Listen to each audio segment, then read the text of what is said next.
Bonjour, les élections européennes approchent. Le 25 mai, les citoyens auront à désigner les députés européens, leurs représentants au Parlement. Et alors justement, aujourd'hui, nous sommes avec Christina Côté-Anou, tête de liste du FDF. Christina Côté-Anou, bonjour. Bonjour l'Europe. Euh, Première chose, est-ce que vous pouvez vous présenter à nos auditeurs ? Oui, bien sûr. Voilà, je suis Christina Côté-Anou, je suis tête de liste pour les élections européennes de la part des fédéralistes démocrates francophones, la liste 6. Je suis professeure à l'ULB, je m'occupe des affaires européennes. Je suis également avocate et directeur d'un centre qui s'occupe de la qualité de vie. J'ai un parcours académique et professionnel dans 7 pays de l'Union européenne. J'ai ma famille ici à Bruxelles, qui est 100% belge. Et donc voilà, je suis très contente d'être dans votre studio et j'ai hâte de répondre à vos questions. Alors justement, première question, vous n'avez jamais été élu. Pourquoi décider de vous présenter au scrutin et pourquoi sur les européennes ?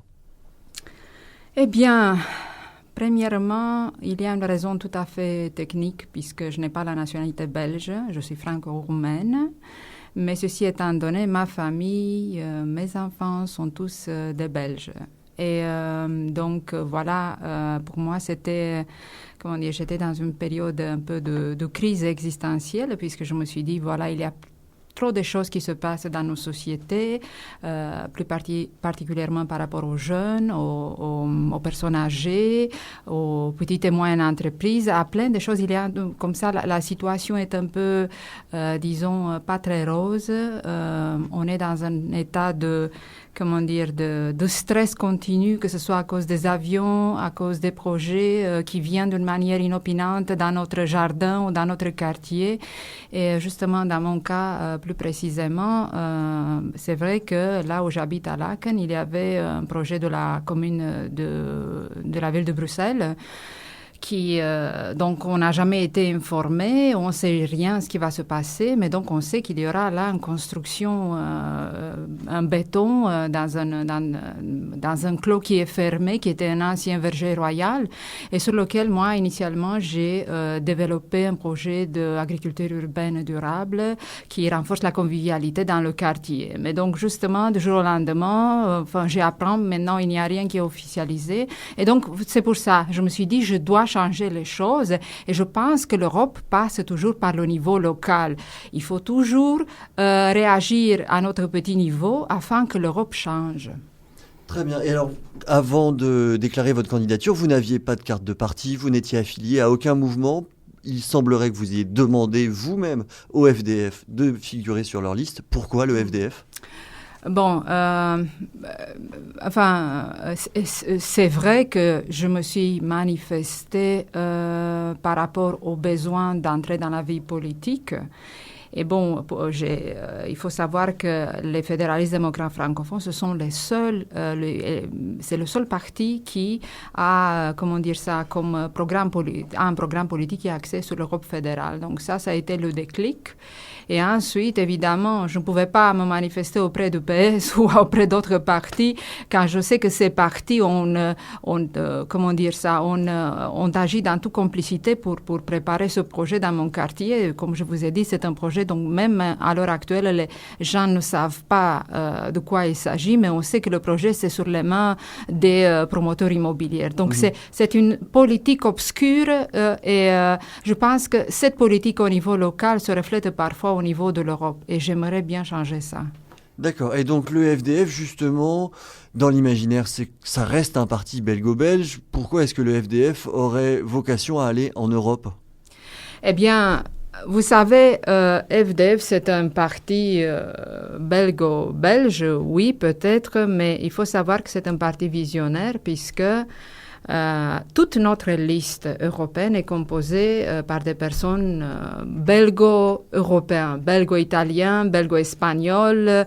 On a tous les gens sur la liste, ce sont des gens qui sont très capables, des ambassadeurs, des médecins, des consultants financiers, des entrepreneurs. Et donc, tous sont en attache avec la grande Europe. Et ben, justement, l'idée est d'ouvrir les yeux des jeunes, de leur montrer, voilà, votre Belgique, elle est plus grande que vous le voyez sur la carte. C'est ça votre patrie, l'Europe. Et aussi parce que, nous pensons que la seule solution contre le nationalisme, c'est une grande Europe, une Europe fédérale basée sur des solidarités dans presque toutes les politiques qui intéressent directement les citoyens. D'accord. Et alors justement, vous avez parlé tout à l'heure de vision fédéraliste de l'Europe de la part du FDF. Est-ce que vous pouvez nous expliquer qu'est-ce que c'est que le fédéralisme en Europe ?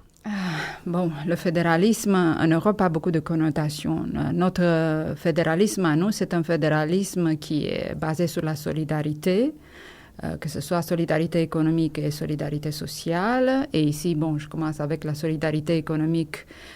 Il faut savoir qu'on a besoin des mesures de coordination au niveau de l'union budgétaire et fiscale. Et on a déjà commencé maintenant, à la fin du mandat de la Commission, à mettre les bases d'une union fiscale, puisqu'on a une législation qui est effectivement juste à l'étape de projet, mais j'ai beaucoup de l'espoir parce que je pense que dans le futur, on aura j'espère que les Belges vont décider bien lors des élections et vont choisir des gens capables qui peuvent poursuivre cette législation afin qu'elle devienne réalité. Et puisque à travers cette législation, on peut aboutir à plus de croissance économique. Et on peut donner plus de stabilité, on peut combattre le chômage des jeunes. Il y a aussi l'union sociale et ici, effectivement, il faut lutter contre le dumping social. On entend beaucoup cette expression dumping social et il y a beaucoup de partis qui se prononcent pour des mesures renforcées, pour contrôler les travailleurs détachés.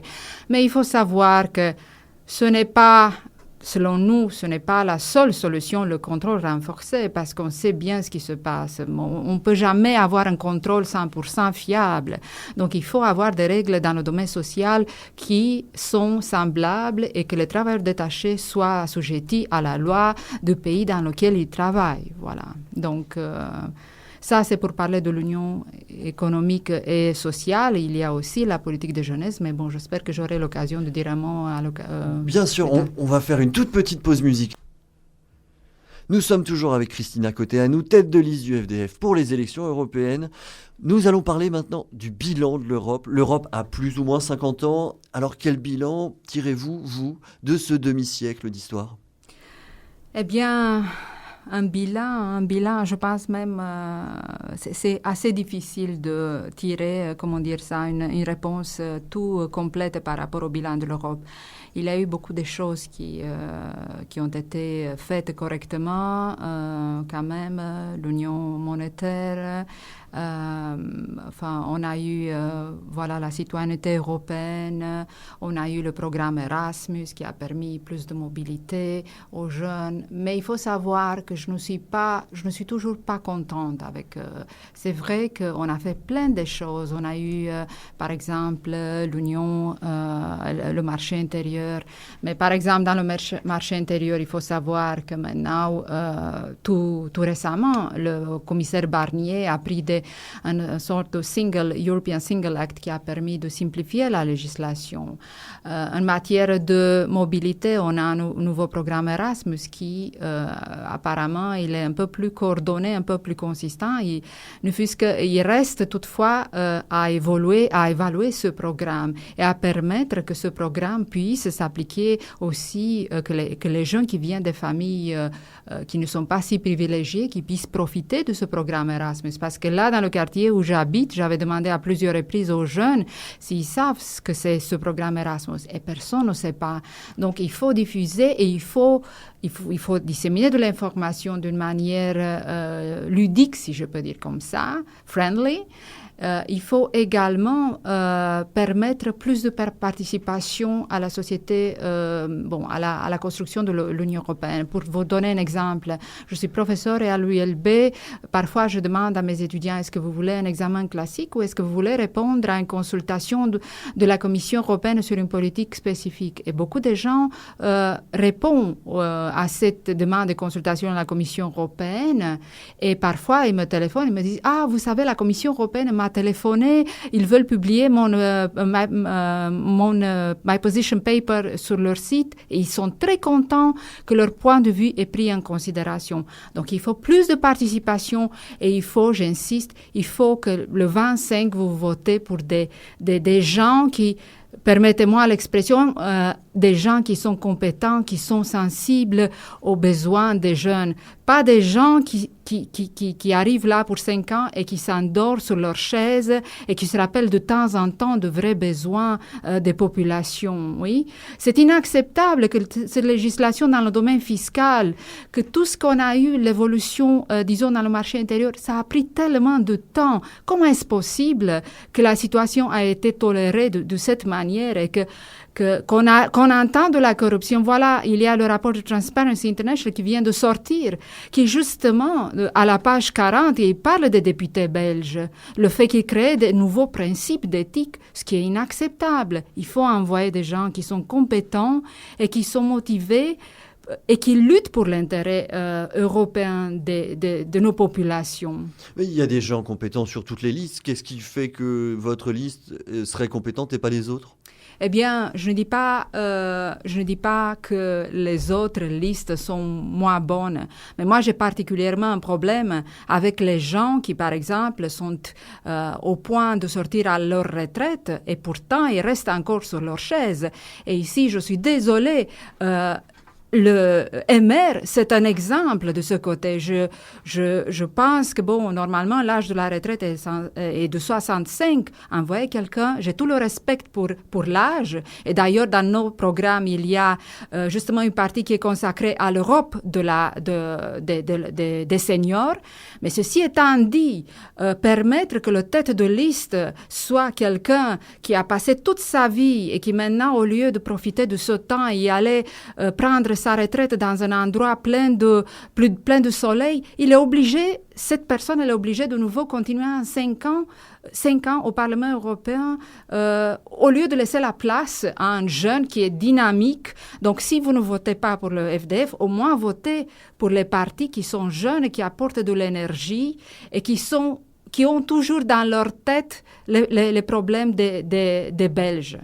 Très bien. Parlons très concrètement. La dernière législature, donc les 5 dernières années, là, se termine.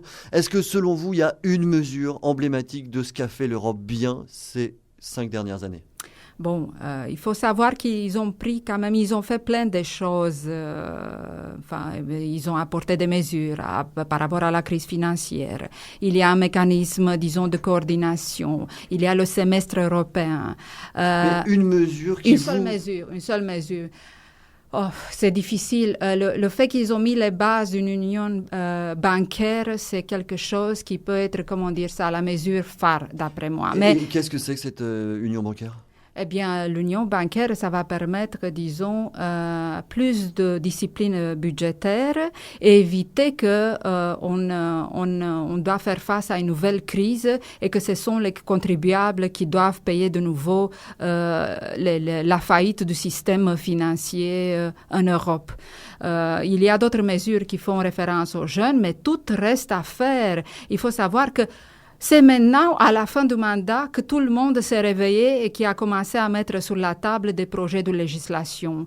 Et que ça, c'est regrettable. Je suis désolée. Donc, et justement, à l'inverse, on a dit une bonne mesure. Est-ce qu'il y a une mesure sur ces 5 dernières années qui vous paraît inadmissible ou en tout cas qui devrait être remise en cause? C'est une question difficile. Il faut savoir qu'il y a... Oui. Eh bien, la législation dans le domaine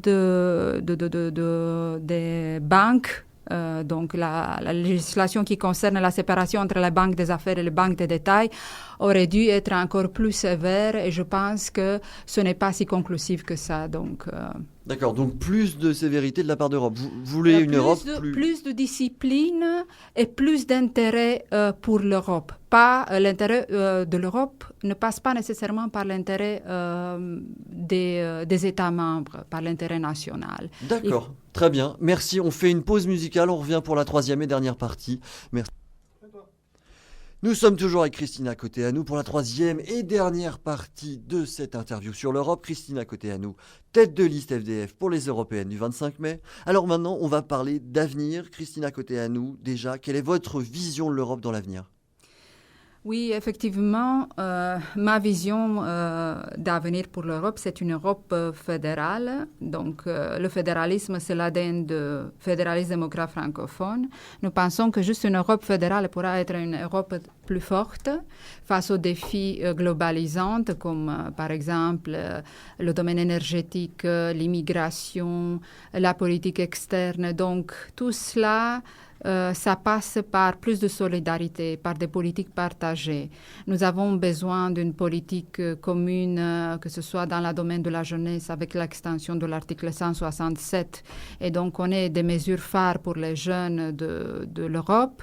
Nous avons besoin d'une législation, d'une harmonisation fiscale basée sur par exemple, sur la taxe sur les transactions financières. Ceci pourra constituer un premier pilier pour l'harmonisation fiscale. Mais alors justement, sur cette question d'harmonisation fiscale, comment est-ce qu'on fait quand on voit qu'on a des pays émergents ou en train d'émerger à l'Est et d'autres pays qui n'ont pas du tout les mêmes fiscalités? Comment est-ce qu'on fait pour les mettre d'accord? Eh bien, oui, c'est une très bonne question. Ici, moi, je vous mets au défi. Je propose que progressivement, on change le principe de libre-échange qui a été proposé avec en 1940, qui a été beaucoup soutenu dans un certain contexte par l'OMC, par les États-Unis, avec un principe de collaboration, oui, qui permet, à nous protéger de temps en temps ou à assurer une sorte de équilibre de la balance de paiement qui se base sur cette logique de voilà,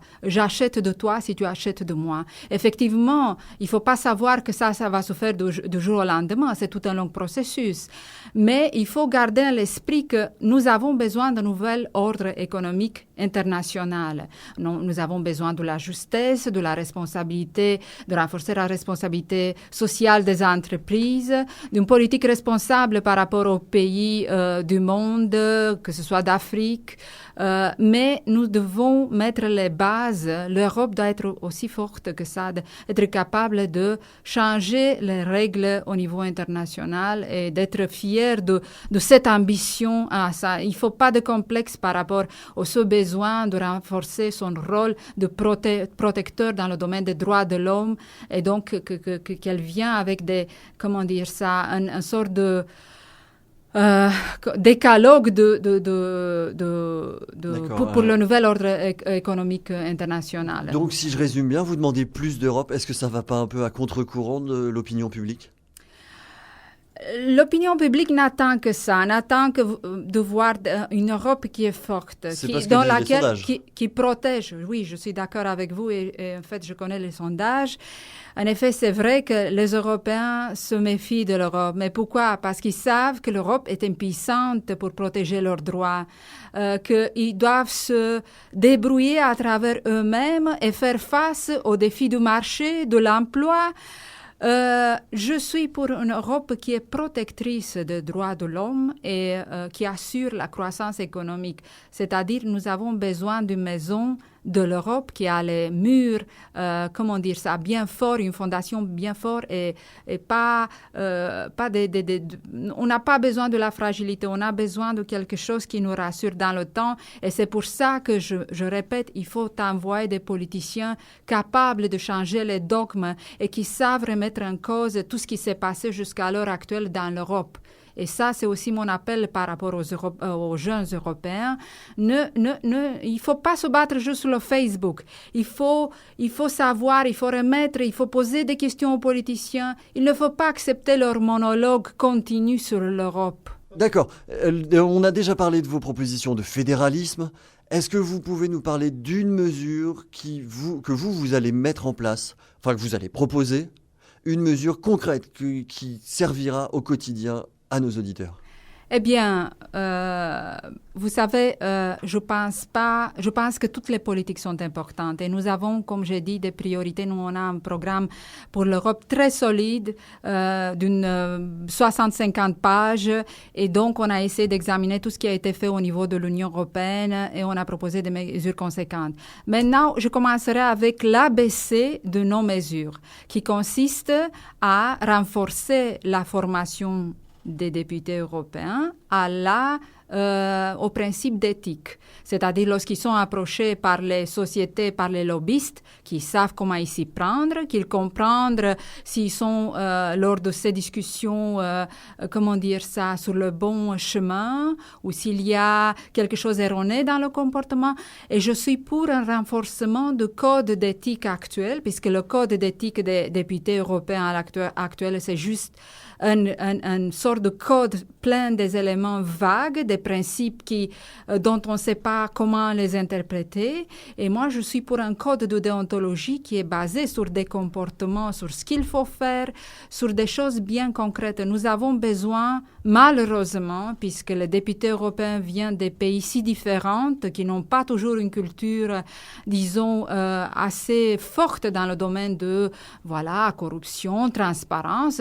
Donc, il faut, et on a vu ça, l'exemple même chez nous ici en Belgique, qu'il y a eu des gens, vous savez, il y a eu des amendements qui ont été introduits dans la directive concernant le privacy. Et ces directives, le député en question, il s'est tiré de l'affaire tout facilement en disant c'était pas ma faute, c'est la faute de l'assistant.